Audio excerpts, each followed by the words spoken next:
Alhamdulillahirabbil alamin, mga brother, straight body nga, isang buntong hininga naman dyan mula sa inyong kaibuturan ng inyong mga puso, mga brother, kagaya ng naipaliwanag ko sa inyo.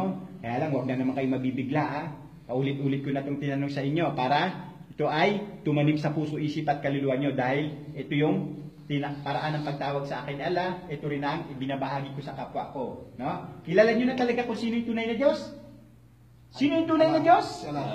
Allah, alhamdulillah. Ano yung reliyon na ibinigay sa atin? Islam. At ano tayo? Muslim tayo bilang nilikha.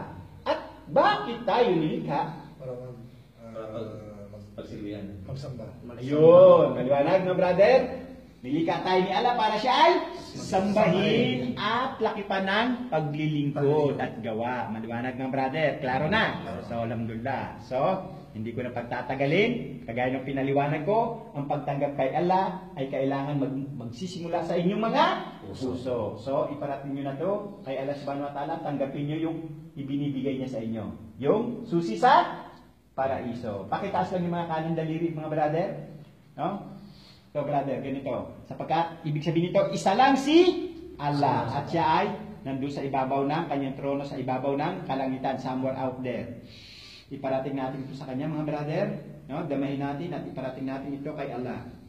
Ako ay sumasaksi at sumusumpa na walang ibang Diyos maliban pa kay Allah na dapat kong sambahin.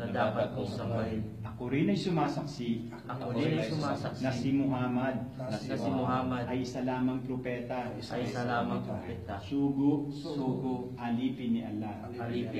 Ako rin ay sumasaksi na si Jesus, anak ni Maria, ay isa lamang propeta,